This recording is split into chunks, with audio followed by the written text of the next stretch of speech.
Assalamualaikum warahmatullahi wabarakatuh. Terima kasih buat teman-teman yang udah nonton episode 1 dan 2 Rumah Kontrakan Angker. Terima kasih ya. Jangan lupa like, komen, dan subscribe. Oke, langsung saja ke ceritanya. Lanjutan dari cerita yang episode kedua.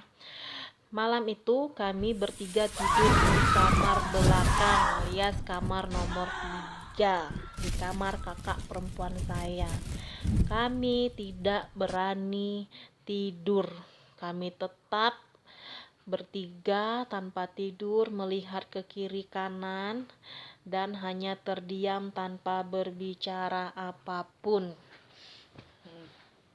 Sampai ayah saya pulang, kami pun tidak menceritakan masalah itu. Dan besok harinya lagi, masalah-masalah itu sudah mulai kami rasakan biasa sampai 1 bulan, 2 bulan, 3 bulan. Suara ketukan pintu, suara orang makan, dan suara orang berjalan itu kami anggap biasa saja. Dan ketika beberapa bulan kami menempati rumah itu, ada satu kejadian yang tidak bisa saya lupakan sampai sekarang. Kejadian itu kejadian yang benar-benar nyata, yang kami rasakan sendiri, kami rasakan keluarga kami, dan lagi-lagi hanya bertiga yang kami rasakan saat itu. Malam itu seperti biasa, kami tidur jam 9 malam, kami masuk ke kamar. Saya bersama mama saya dan kakak perempuan saya tidur di kamarnya sendiri. Kami tidur, tiba-tiba saya jam tengah malam, saya lupa jam berapa, tengah malam, tiba-tiba ada suara petir menggelegar dan saya terbangun kaget dan mendengar teriakan mama saya, kakak saya sambil menangis minta tolong, dan saya hanya sendiri posisi di kamar mendengar suara teriakan itu di luar, di belakang ya, di pintu belakang, dan hujan yang sangat deras dan tidak mungkin ada orang yang mendengar suara teriakan itu. Saya pun menangis, berlari dengan diterangi cahaya dari petir yang masuk ke rumah, berlari ke belakang sambil langsung memeluk mama saya, dan mama saya langsung berteriak kepada kakak perempuan saya, ambil tombak. Kakak perempuan saya langsung berlari mengambil tombak yang disediakan di sana. Memang sudah disediakan, takut terjadi apa-apa di rumah karena kami selalu bertiga di rumah. Pas kejadian itu langsung ini pintu itu didorong, udah separuh pintu itu terbuka, kekuatan itu sangat apa, kekuatan itu sangat kuat mendorong pintu itu dari belakang, dari luar rumah, dan pintu itu terus didorong sekuat tenaga. Kami pun mendorong pintu itu sambil menangis, berteriak dan minta tolong. Tapi apa? Tidak ada orang yang mendengar. Tidak ada satupun orang yang mendengar suara teriakan kami. Kami hanya bisa menangis sambil mengumpulkan semua tenaga, sekuat tenaga, mendorong pintu itu. Tangisan kami pun dirasakan saat itu tidak ada gunanya karena tidak ada yang mendengar, tidak ada yang membantu kami hanya bertiga saja.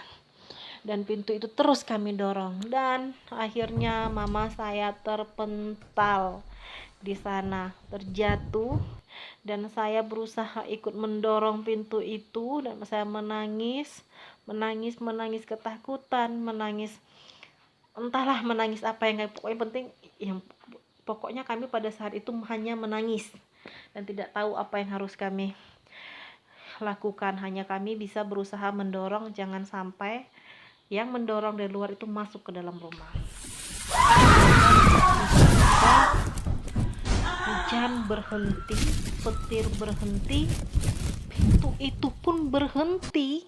Pintu yang tadinya didorong sangat kuat tiba-tiba berhenti seperti tidak terjadi apa-apa, dan hanya pintu itu terbuka separuh dan langsung kami dorong, kami tutup, kunci rumah itu tidak ada yang rusak.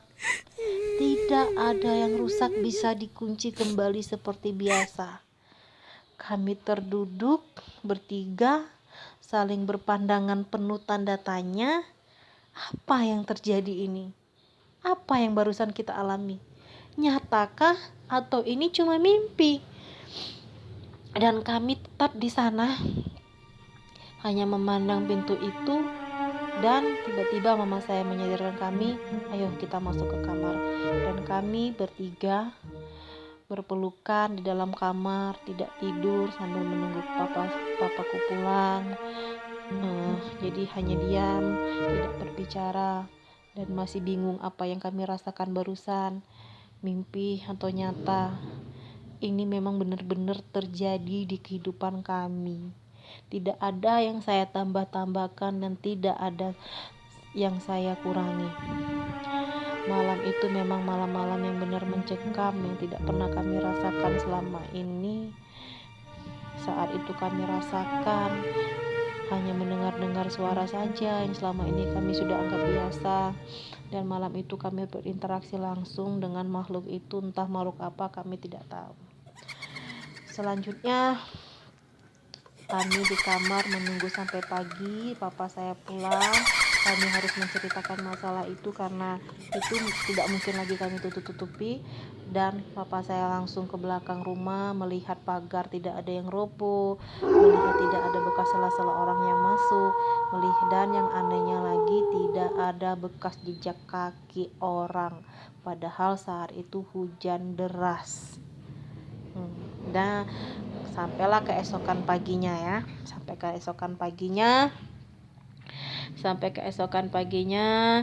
kami seperti biasa melakukan aktivitas sekolah. Ibu saya bekerja, berangkat ke kantor, dan siang pulang ke rumah. Pas saat pulang ke rumah, tiba-tiba tetangga nanya lagi, ada yang aneh nggak di rumah ini?